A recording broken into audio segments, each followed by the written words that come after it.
तो बात ये उस दौर की है जब लाहौर अधिवेशन कांग्रेस का हुआ और पूर्ण स्वराज का प्रस्ताव पारित किया गया और पहली बार स्वतंत्रता दिवस भी मनाया गया। और उसी लाहौर अधिवेशन में सविनय आंदोलन का प्रस्ताव पारित किया गया और गांधी जी के नेतृत्व में शुरू करने की बात की गई। तो गांधी जी ने 78 अनुयायियों के साथ साबरमती से दांडी तक यात्रा की और नमक बना करके नमक कानूनों को तोड़ा। तो सविनय आंदोलन असहयोग आंदोलन से इस बात से भी अंतर रखता है कि यहाँ पे जानबूझकर कानूनों को तोड़ा गया, करों को नहीं चुकाया गया, यानी करों को चुकाने से मना कर दिया गया। ठीक है। इसके बाद ब्रिटिश दमनकारी नीतियों ने इस आंदोलन को दबा दिया गया और गांधी और इरविन में एक समझौता होता है जो गांधी इरविन समझौता के नाम से जाना जाता है, जो दिल्ली पैक्ट के नाम से भी जाना जाता है। 5 मार्च 1931 को होता है। ये डेट काफी इंपॉर्टेंट है, इसको याद कर लेना। गांधी जी 11 मांगों को रखते हैं, उसमें से 5 मांगों को स्वीकार किया जाता है इरविन द्वारा, यानी ब्रिटिश सरकार द्वारा। तो कौन सी मांगे थी? तो हिंसा के आरोपियों को छोड़कर सभी राजनीतिक बंदियों को रिहा किया जाए।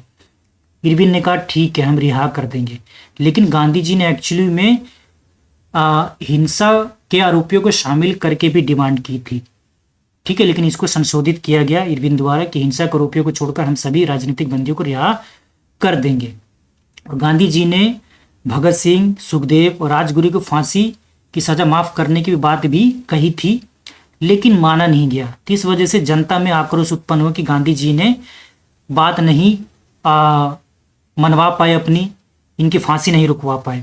इस वजह से जनता में और युवाओं में आक्रोश उत्पन्न हुआ, मतलब खफा हो गए, नाराज हो गए। तटीय क्षेत्रों में निजी उपयोग के लिए नमक बनाने का अधिकार। तो देखो यहाँ पे एग्जामिनर कैसे कैसे फंसाएगा आपको, निजी की जगह व्यापारिक उपयोग भी डाल देगा और हिंसा का आरोपियों को छोड़ करके क्या करेगा कि सभी राजनीतिक बंदियों को रिहा करने की मांग की और मान भी ली गई। तो यहाँ पे आपको क्लैरिटी रखना बहुत ही ज्यादा जरूरी है। शराब और विदेशी कपड़ों की दुकानों पर शांतिपूर्ण धरना देने की अनुमति मांग ली गई। तो ये भी स्वीकार कर लिया, इरविन ने कहा ठीक है, हम ये भी मान लेते हैं। तो शांतिपूर्ण धरना देने की अनुमति मांग ली गई, लेकिन कहां पर? शराब और विदेशी कपड़ों की दुकानों पर। जब्त की गई संपत्ति वापस की जाए। तो गांधी जी ने केवल जब्त की गई संपत्ति वापस की जाए इस मांग को रखा था, लेकिन संशोधन करके इरविन ने क्या इसको कर दिया, जब्त की गई संपत्ति जो बेची नहीं गई उसको वापस किया जाए, इसको मांगा गया।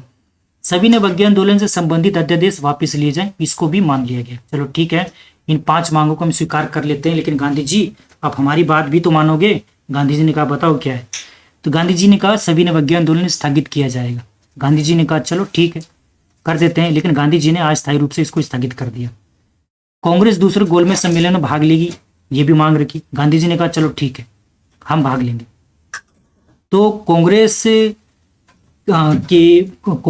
के लिए गांधी जी दूसरे गोलमेज सम्मेलन में गए, उनका नेतृत्व किया। इनके साथ सरोजिनी नायडू भी गई। तो ये भी पूछा जाता है एक सवाल कि कांग्रेस क्या तीनों गोलमेज सम्मेलन में भाग लिया है, ये केवल दूसरे गोलमेज सम्मेलन में भाग लिया है? तो याद रखना स्पष्ट रूप से कि दूसरे गोलमेज सम्मेलन में कांग्रेस ने केवल भाग लिया था।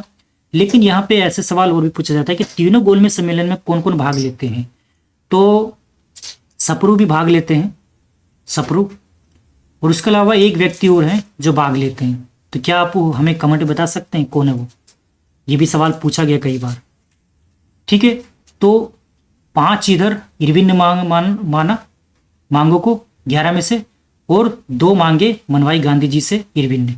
ठीक है, अब देखो इसका विरोध और आलोचना के बिंदु क्या है कि ये गांधी इरविन जो समझौता वो 5 मार्च 1931 को। तो मुख्य विरोध क्या था कि भगत सिंह, सुखदेव और राजगुरु की फांसी की सजा माफ ना होने पर भारी निराशा और युवाओं में आक्रोश उत्पन्न हुआ।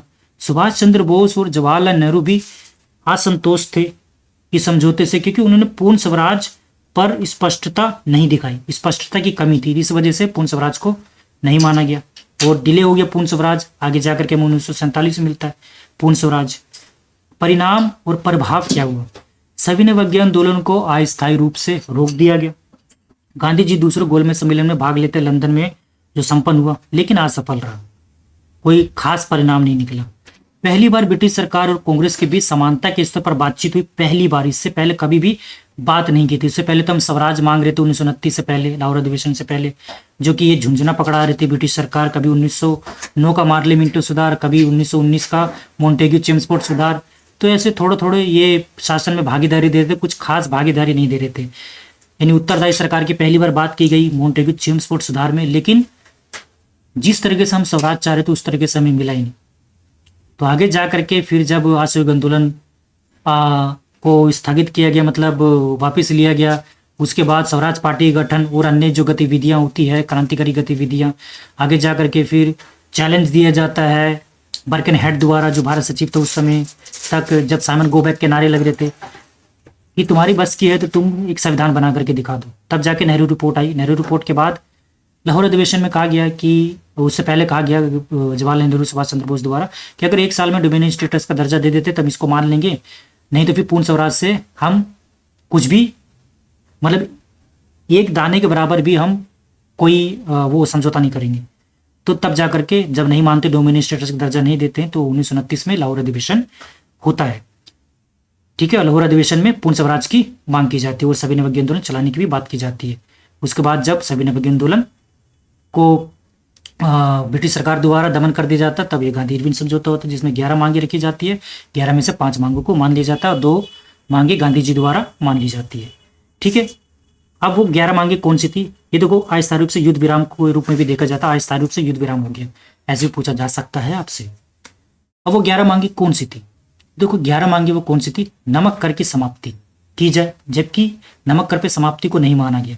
तटीय क्षेत्रों में निजी उपयोग के लिए नमक बनाने का अधिकार दिया जाए, निजी उपयोग के लिए, तो इसको तो मान लिया गया। शराब विदेशी कपड़ों पर शांतिपूर्ण धरने की अनुमति, ये भी मान लिया गया। राजनीतिक कैदियों की रिहाई हिंसा के आरोपियों को शामिल करके, तो इसको भी मान लिया गया, लेकिन इसमें संशोधन करके। सभी अध्यादेश और अब अभियोगी की वापसी, तो ये भी मान लिया गया।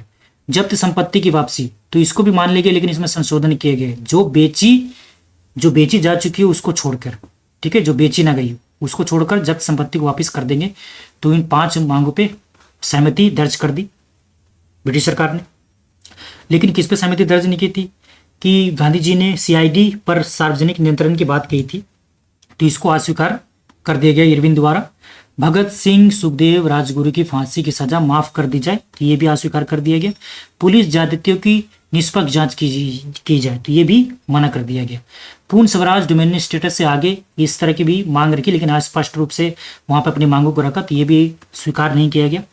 भू राजस्व व सैन्य व्यय में 50% की कमी की जाए, रुपये स्टर्लिंग विनिमय दर और रक्षात्मक शुल्क, इस पर भी बात की गई, लेकिन इसको माना नहीं गया।